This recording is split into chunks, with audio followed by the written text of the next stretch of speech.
Have you ever noticed that some people can destroy your peace without ever raising their voice? They don't look dangerous. They smile at you. They ask how your day was. They say they care about you. Some of them are your friends. Others are members of your own family. And maybe that's exactly why you never realized how much they have been costing you. Marcus Aurelius said that our mind takes the shape of what we feed it every day. The problem is that no one feeds their mind alone. The people we spend time with leave their mark on us as well. Some make us stronger. Others slowly drain us until we begin to believe that we are the problem. Maybe you've been trying to regain your motivation when all you really need is to change who has access to your peace. Today you'll discover 5 types of people who may be stealing your energy without you even noticing. And stay until the end, because the last one is the type almost nobody recognizes before it's too late. Attitude 1. The energy vampire. Your phone rings. You think it's going to be a 5-minute conversation. 40 minutes later, you hang up completely exhausted. You listened to every one of their problems. They never even asked how you were doing. If this happens often, it's not a coincidence, it's a pattern. The energy vampire always shows up when they need support, but disappears when it's your turn. You give your time, your patience, your attention, and all you get back is exhaustion. Healthy relationships are built on mutual exchange. This one only flows in one direction. Epictetus taught that we should protect what is within our control. Your energy is one of those things. If someone consumes it every single day without giving anything back, the damage goes far beyond your emotions. Little by little, you lose the strength to live your own life. The best response isn't an argument. It's a boundary. I can't talk today. I won't be able to help this time. People who truly care about you will understand. People who only needed access to your energy will try to make you feel guilty. And that brings us to the second type. This one doesn't steal your energy. They steal your confidence. Attitude 2. The constant critic. They rarely raise their voice. They don't have to. Their words sound harmless. I'm only saying this because I care. I'm just being honest. You achieve something important. They immediately find a flaw.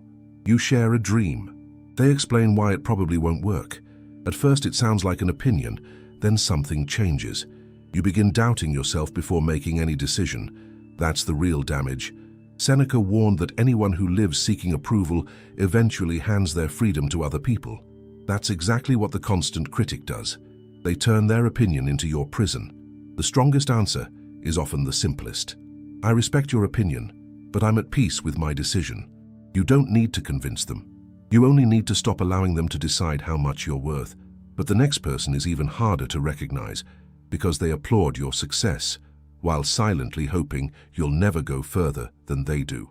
Attitude 3. The secret competitor. There's a simple way to discover who is truly on your side.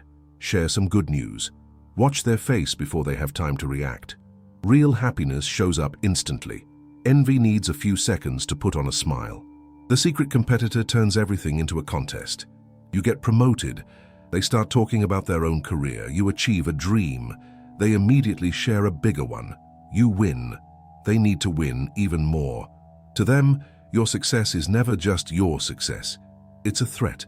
Marcus Aurelius reminded us that comparison is one of the mind's greatest traps.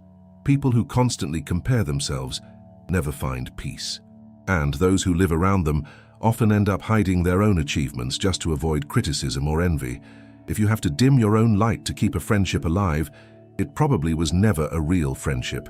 And strangely enough, the next type can hurt even more. Because they don't criticize you, they don't compete with you, they don't ask anything from you. They simply make you feel alone.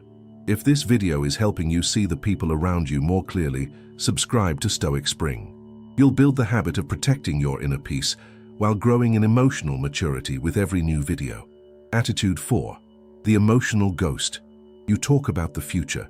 They change the subject. You open your heart. They look at their phone. You ask what's wrong. They answer, "You're overreacting." The worst kind of loneliness isn't being alone. It's feeling alone while sitting next to someone. For a long time, you convince yourself that if you're more patient, more loving, or more understanding, they'll eventually change. But they don't.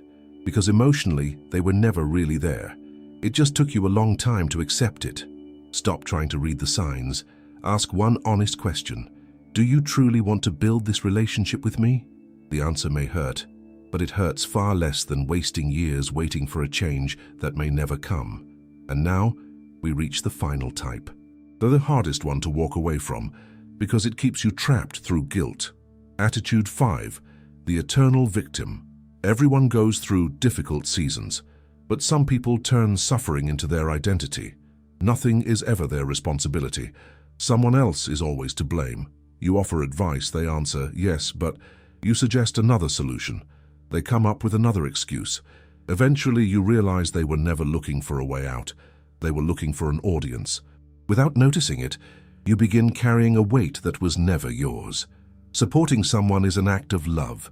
Carrying their entire life on your shoulders is something completely different. Before we finish, I need to admit something.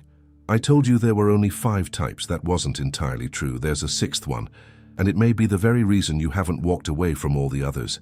It's the person who recognizes every warning sign and still stays. Out of fear of disappointing others, out of fear of being alone, or because they believe protecting everyone else's peace is more important than protecting their own. If that sounds like you, don't judge yourself. Just remember one truth. You can't control who crosses your path, but you can choose who continues walking beside you. Now I'd like to hear from you. Which of these 5 types came to your mind first? Share your story in the comments. Your experience might be exactly what someone else needs to finally find the courage to set healthy boundaries. And if you want to keep strengthening your inner peace and growing in wisdom with every new video, subscribe to Stoic Spring. You'll build the habit of caring for your mind and living with greater calm, no matter what happens around you. In the end, removing someone from your life doesn't always mean saying goodbye. Sometimes it simply means refusing to let them keep living inside your mind. Protect your peace, because whoever has access to your mind will eventually influence the direction of your life.